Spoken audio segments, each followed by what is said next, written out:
সুপ্রিয় শিক্ষার্থীবৃন্দ, আজকের অনলাইন ক্লাসে আমি তোমাদের সবাইকে স্বাগত জানাচ্ছি। আমি মৌলি জান্নাত, প্রভাষক, দর্শন বিভাগ, মানিকগঞ্জ সরকারি মহিলা কলেজ, মানিকগঞ্জ। গত ক্লাসে আমি যে বিষয়টি নিয়ে আলোচনা করেছিলাম সেটি হলো যুক্তিবিদ্যা প্রথম পত্র, অনুমান। অনুমান বলতে আমরা কি বুঝি? অনুমান কত প্রকার? অনুমান বলতে আমরা কি বুঝি? অনুমান বলতে বুঝি যে এক বা একাধিক প্রদত্ত যুক্তিবাক্যের উপর নির্ভর করে যুক্তিসঙ্গতভাবে একটি নতুন যুক্তিবাক্য স্থাপন করার প্রক্রিয়াকে অনুমান বলি। এবং অনুমান কত প্রকার? অনুমান দুই প্রকার। একটি হলো অবরোহ অনুমান, আরেকটি কি যে আরোহ অনুমান। এবং অবরোহ অনুমান কাকে বলে? অবরোহ অনুমান যে অনুমানের সিদ্ধান্তটি আশ্রয় বাক্য থেকে কোনো ক্রমে বেশি ব্যাপক হতে পারে না, তাকে আমরা অবরোহ অনুমান বলি। অর্থাৎ অবরোহ অনুমানে যে প্রদত্ত আশ্রয় বাক্য রয়েছে তার ব্যাপকতা থেকে সিদ্ধান্ত কখনোই বেশি ব্যাপক হতে পারবে না। হয় সমান ব্যাপক হবে, না হয় কম ব্যাপক হবে। অর্থাৎ এই অনুমানের গতি একটু কি নিম্নমুখী। যে কীরকম? যে সকল মানুষ হয় মরণশীল। আমি একটা উদাহরণ দিয়ে বোঝাতে পারি যে সকল মানুষ হয় মরণশীল, সকল কবি হয় মানুষ, সুতরাং সকল কবি হয় মরণশীল। এখানে আমরা কি করলাম যে প্রথমেই আমি সকল মানুষের মরণশীলতাটাকে স্বীকার করে নিলাম, মানুষের সব মানুষের ক্ষেত্রে যেটি প্রযোজ্য।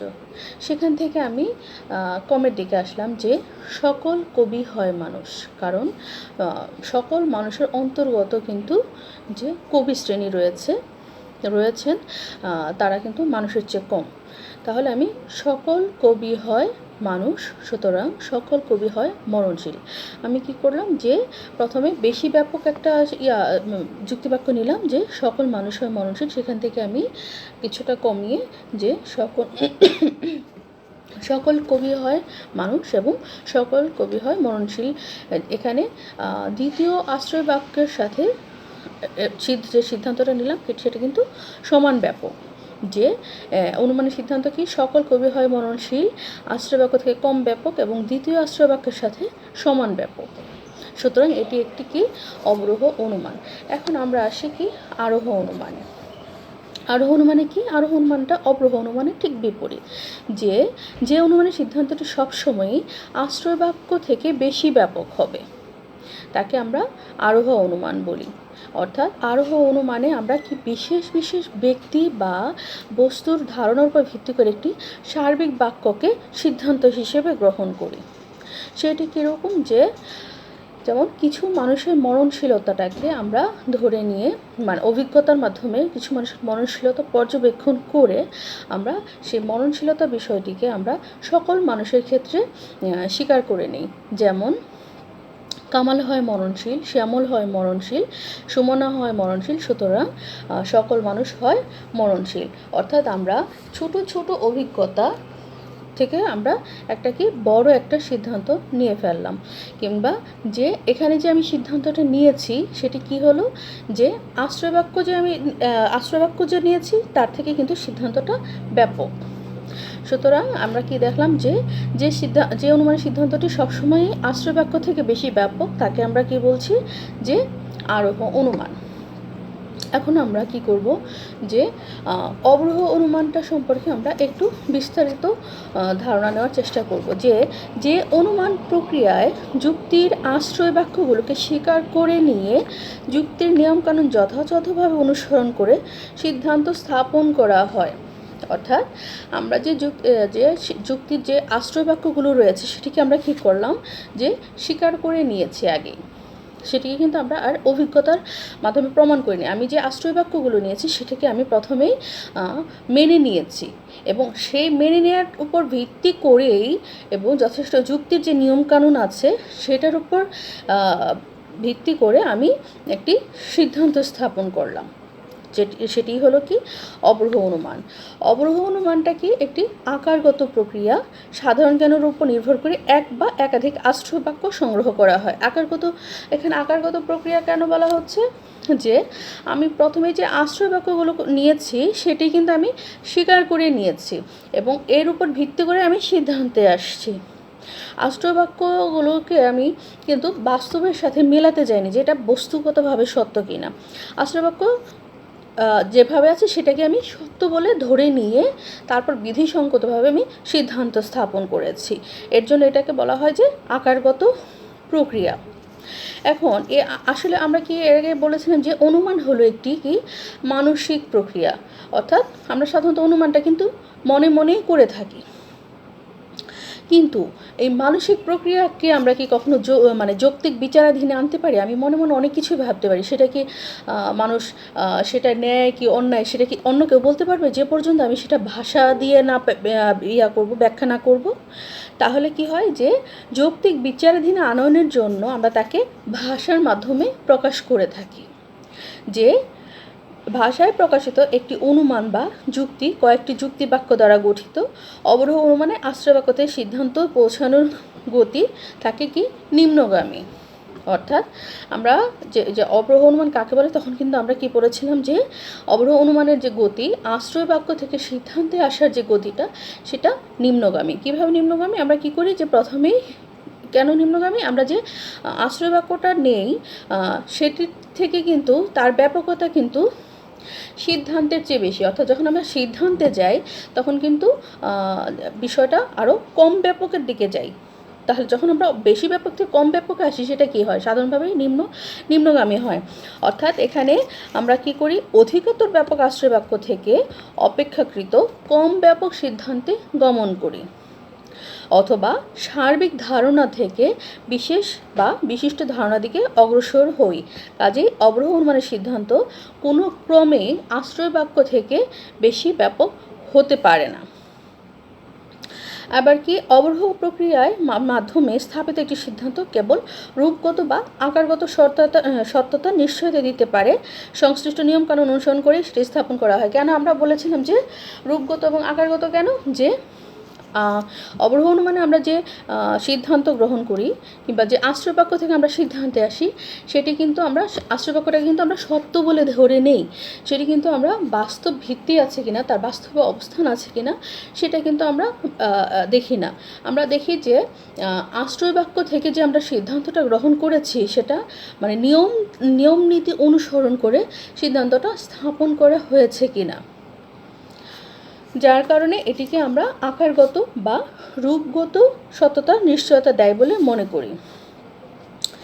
যে কেননা বাস্তব জগতের সাথে সম্মতি রেখে এবং কার্যকর নিয়ম যাচাই করে সেটি অনুমিত হয় না। আমি এটা কি বললাম যে আগে কি বললাম যে বস্তুগত সত্যতা নিশ্চয়তা কিন্তু দেয় না। অর্থাৎ বস্তুগত সত্যতা বলতে আমরা কি বোঝাচ্ছি, যে জিনিসটা বাস্তবে আছে কিনা এবং বাস্তবে যে কার্যকর নিয়ম আছে কিংবা প্রকৃতির নিয়ম অনুবর্তিতা নীতির সাথে এটা সঙ্গতিপূর্ণ কিনা, অর্থাৎ এটির সাথে কোনো ব্যাখ্যা বিশ্লেষণে অবরোহ অনুমান আসে না। অবরোহ অনুমানের মূল কথা হলো যে আশ্রয়বাক্য থেকে আমরা আশ্রয়বাক্যে যে বিষয়টাকে গ্রহণ করে নিয়েছি সেটিকে প্রথমে আমরা সত্য হিসেবে ধরে নিই এবং সেখান থেকে যে সিদ্ধান্তটা নিয়েছি সেটি যুক্তিসঙ্গতভাবে নিশ্চিত হয়েছে কিনা, এটাই হলো অবরোহ অনুমানের মূল কথা।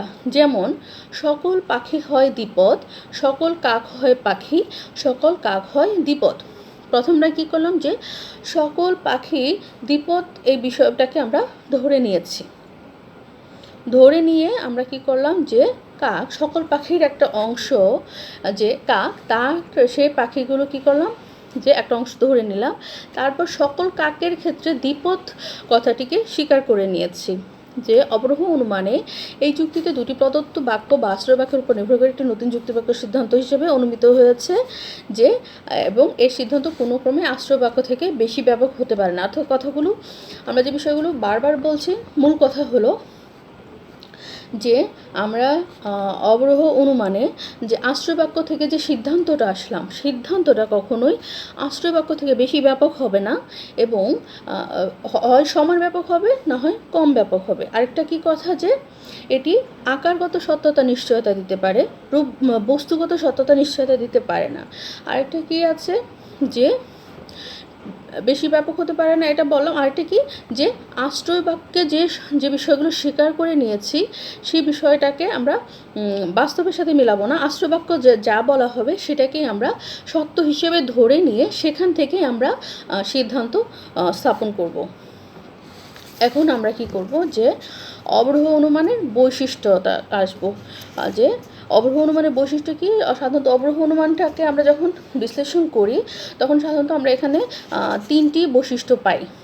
3টি কী, যে এক বা একাধিক প্রদত্ত বাক্য, একটি নতুন যুক্তি বাক্য এবং প্রদত্ত বাক্য নতুন বাক্যের মধ্যে অনিবার্য সম্পর্ক। অর্থাৎ 1 নম্বর বৈশিষ্ট্য, যে এক বা একাধিক প্রদত্ত বাক্য। প্রদত্ত বাক্য কি, ওই যে আমরা আশ্রয় বাক্যগুলো যে কথা বললাম, যে অনুমান সংগত একটি যুক্তি গঠন করতে গেলে প্রথমে আমাদের কি হবে, যে প্রথমে একটি প্রদত্ত বাক্য অথবা পরস্পর সংযুক্ত 2 বা ততোধিক আশ্রয় বাক্য থাকতে হবে। যে এই বাক্য কী করবে, অনুমানের ভিত্তি হিসেবে কাজ করবে এবং এই বাক্যগুলো আগে থেকে আমাদের কাছে পরিচিত। অর্থাৎ এই বাক্যগুলোকে আমরা আগেই স্বীকার করে নিব, সত্য বলে স্বীকার করে নিব, এবং এক বা একাধিক এই যে বাক্যগুলো এর উপর ভিত্তি করেই আমরা সিদ্ধান্ত স্থাপন করব। অর্থাৎ অবরোহ অনুমানের প্রধান বৈশিষ্ট্য এক বা একাধিক প্রদত্ত বাক্য। কারণ একটি যুক্তি স্থাপন করতে গেলে তো আমাদের আশ্রয় বাক্যর সাহায্য নিতে হবে। সেটি একটিও হতে পারে, 2টিও হতে পারে, 3টিও হতে পারে। অর্থাৎ আশ্রয় বাক্য থাকতে হবে যার উপর ভিত্তি করে আমরা সিদ্ধান্তটা স্থাপন করব। এখন কি আসছে, যে একটি নতুন যুক্তি বাক্য। নতুন যুক্তি বাক্যটা আমি কীভাবে বলছি, যে এই যে আশ্রয় বাক্য রয়েছে, যে 2 বা ততোধিক অথবা একটি আশ্রয় বাক্য রয়েছে, সেটির উপর ভিত্তি করে কিন্তু আমাকে একটা সিদ্ধান্ত স্থাপন করতে হবে। এই সিদ্ধান্ত স্থাপন করাটাই হলো প্রদত্ত যে নতুন যুক্তি বাক্য। কেমন, যে অনুমানে ব্যবহৃত এক বা একাধিক প্রদত্ত বাক্যের উপর ভিত্তি করে সিদ্ধান্ত হিসেবে একটি আলাদা যুক্তিবাক্য স্থাপন করা হয়।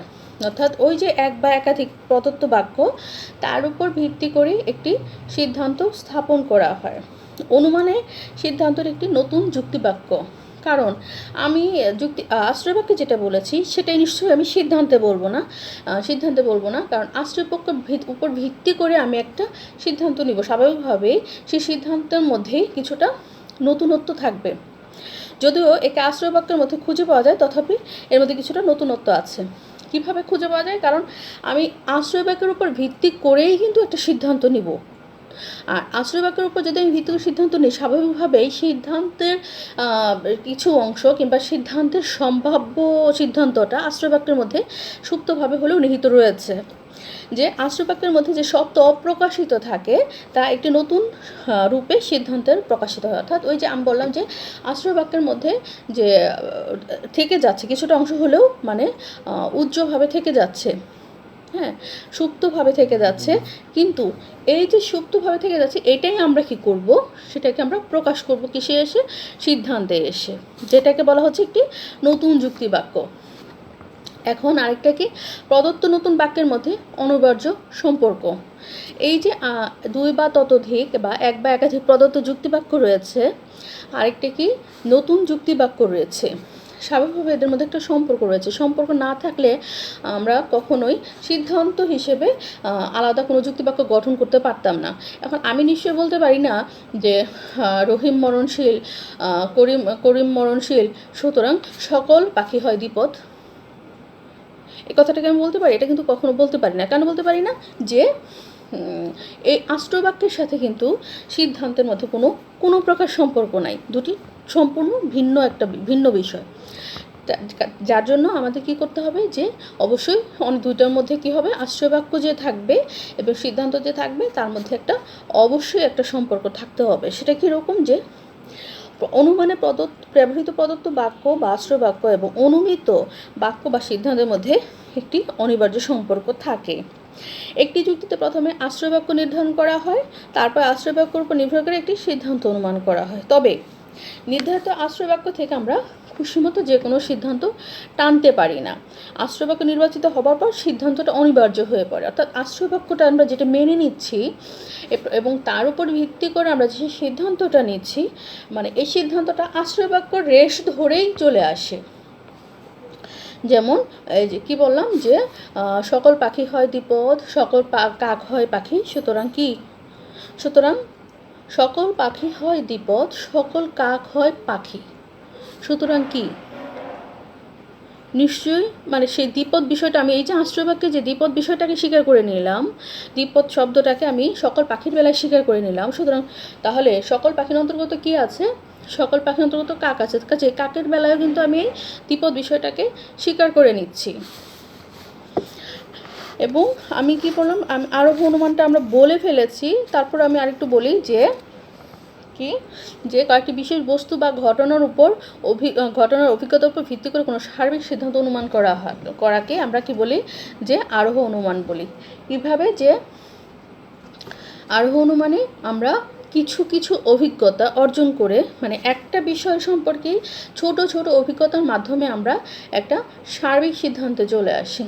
কীভাবে চলে আসি, যেমন ঠিক আছে উদাহরণটা আমি পরেই দিই যে আরোহ অনুমানে আমরা অভিজ্ঞতার সাথে বাস্তব জগতে কতিপয় বিশিষ্ট ঘটনার সম্বন্ধে যে জ্ঞান লাভ করি তার উপর নির্ভর করে কোনো একটা গোটা শ্রেণী বা জাতির সম্বন্ধে প্রযোজ্য এর একটি সিদ্ধান্ত অনুমান করি। অর্থাৎ আমরা এই যে আমাদের অভিজ্ঞতার মাধ্যমে ছোট ছোট অভিজ্ঞতার মাধ্যমে কোনো একটা বিশেষ শ্রেণী গোত্র সম্পর্কে যে জ্ঞানটা লাভ করি সেই জ্ঞানটা কি করি আমরা সার্বিক শ্রেণীর ক্ষেত্রে মানে ওই শ্রেণীর সকলের ক্ষেত্রে আমরা বিষয়টাকে মেনে নেই। কেন মেনে নেই? কারণ আমাদের জীবন কি খুব খুব ছোট, হ্যাঁ খুব ছোট, আমরা কিন্তু আমাদের এই ছোটো জীবনে সব কিছুর অভিজ্ঞতা নিতে পারি না, কিংবা একই বিষয়ে সবার ক্ষেত্রে অভিজ্ঞতাটা আমরা নিতে পারি না, অর্থাৎ পর্যবেক্ষণ করতে পারি না।